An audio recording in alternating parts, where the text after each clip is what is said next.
कक्षा 6 व 7 कार्यपत्रक 88 व्यावहारिक व्याकरण संदर्भ के साथ वाक्य के लिए उचित शब्द दे पाएं। गद्यांश को पढ़कर दिए गए प्रश्नों के उत्तर लिखो। तो पहले इसको मैं पढ़ रहा हूँ, आप ध्यान से पढ़ते रहना मेरे साथ साथ मन ही मन में। विपत्तियाँ और प्रतिकूल परिस्थितियाँ प्राय सभी के जीवन में आती है, किंतु सदाचारी व्यक्ति जो सदाचार का पालन करता है, नेक नियमों में रहता है,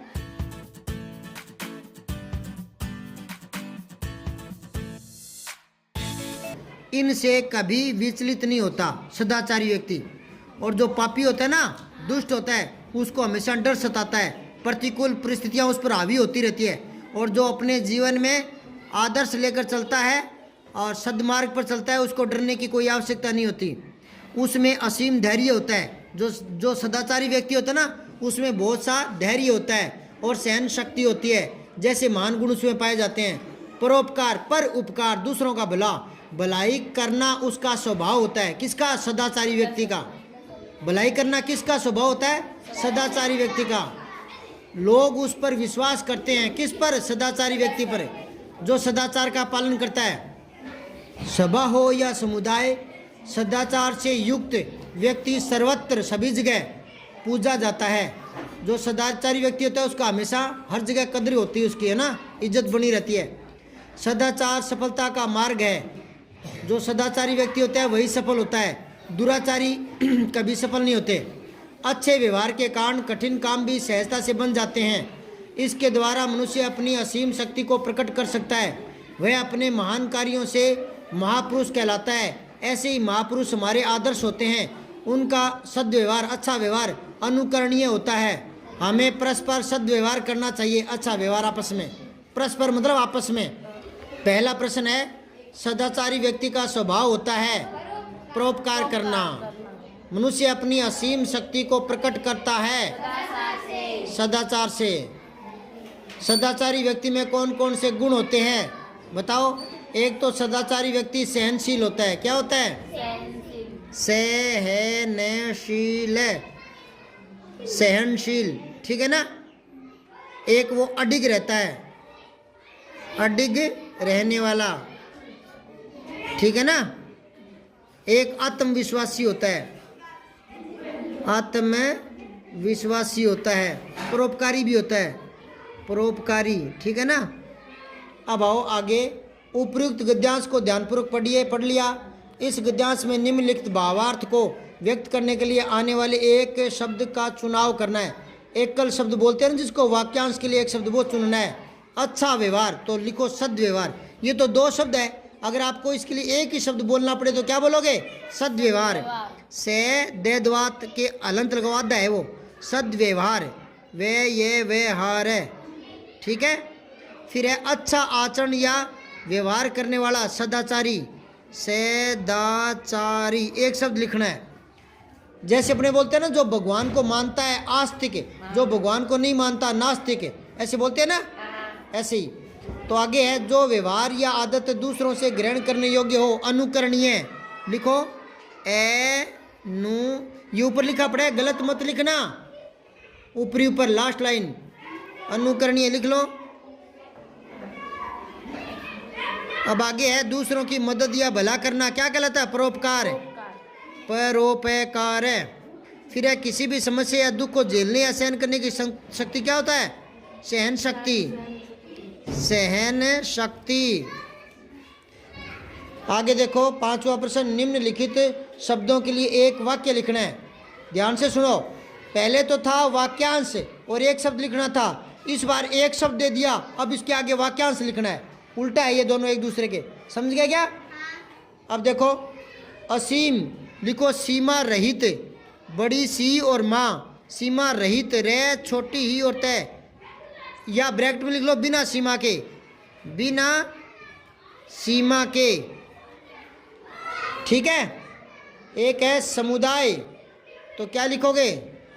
एक समूह का मुकाबला, लिखो प्रतिस्पर्धा करना, प्रतिस्पर्धा करना। फिर है सामर्थ्यवान, इसके लिए लिखो आप सामर्थ्य सहित, इन दो के लिए एक शब्द बन गया, ठीक है।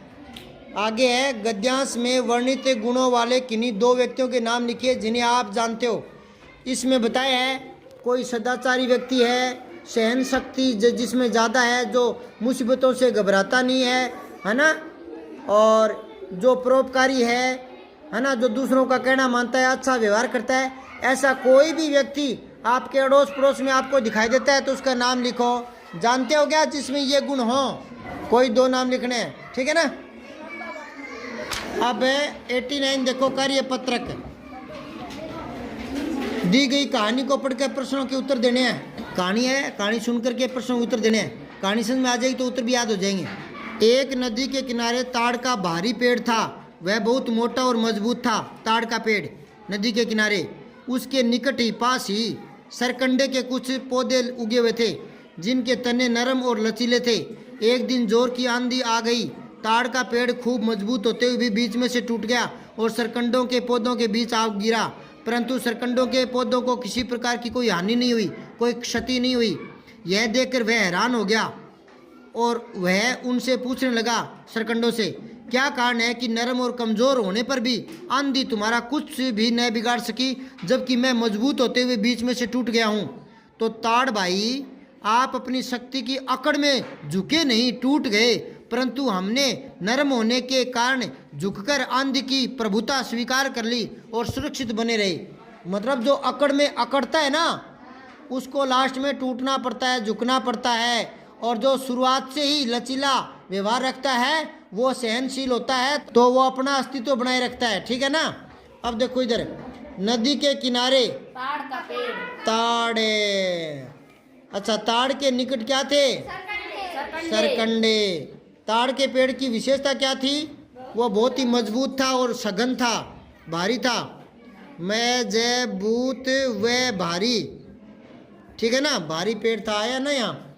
अब आगे देखो, नरम और कमज़ोर होने पर भी आंधी सरकंडों का कुछ नहीं बिगाड़ पाई। क्यों?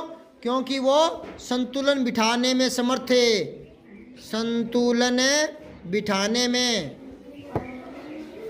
बिठाने में समर्थ थे, ठीक है, अकड़े नहीं थे। इसलिए आंधी ने ताड़ के पेड़ को क्या नुकसान पहुंचाया? बीच में से तोड़ दिया, बीच में से तोड़ डाला आंधी ने ताड़ को। सरकंडे के पौधों की विशेषता क्या होती है? वो नरम होते हैं और क्या होते हैं? लचीले होते हैं। क्या होते हैं? लचीले होते हैं, झुक जाते हैं। हाँ, इस गद्यांश का सार अपने शब्दों में लिखो। सार ये है कि जो व्यक्ति विनम्र होता है, सहनशील होता है, वही प्रगति करता है, जबकि जिसमें अकड़ होती है उसे आखिरकार झुकना पड़ता है। झुकना पड़ता है, ये लिख लेना। अब है कार्य पत्रक 90। क्या कह रहा है कि ये चित्र देखो, और ये चित्र देखकर आपके मन में क्या बात आ रही है? 5 वाक्य लिखने हैं। 5 वाक्य ऊपर दिया ना, 5 वाक्य लिखिए। पहले ये चित्र देखो आप। हाँ, लिख लो, बच्चे खेल रहे हैं। लिखो, बच्चे खेल रहे हैं। और क्या हो रहा है? एक वाक्य बना दिया। लिखो, हरे हरे पेड़ लगे हैं। हरे भरे पेड़ लगे हैं। और क्या करोगे? खरगोश दौड़ आएगी। खरगोश रहा, कुत्ता है क्या ये? लिखो, कुत्ता दौड़ रहा है। अब बस आप खुद बनाओ। अब जितना भी आपको दिख रहा है ना, 5 नहीं बनाने, 10 बनाने हैं, ठीक है। घर से बना के लाना। एक ये खेल प्रतियोगिता है, तो इसमें देख लो आप, 100 मीटर की दौड़ है, 800 मीटर की दौड़ है, लंबी कूद है, भाला फेंक प्रतियोगिता है, गोला फेंक है। और ये बुधवार से शनिवार को आयोजित होगा, 16 तारीख से 19 तारीख तक है। और स्थान है महाराणा भूपाल स्टेडियम, उदयपुर, राजस्थान। और ये प्रतियोगिता है खेल प्रतियोगिता।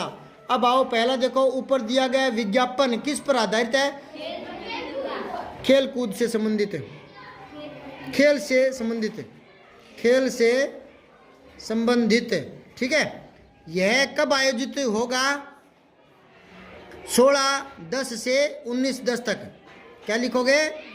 16/10/23 से 19/10। किस उम्र के बच्चे इसमें भाग ले सकते हैं? 10 से 15 उम्र के बच्चे। ये रहा उम्र सीमा 10 से 15, ये लिख देना यहाँ। 10 से 15 साल के बच्चे भाग ले सकते हैं।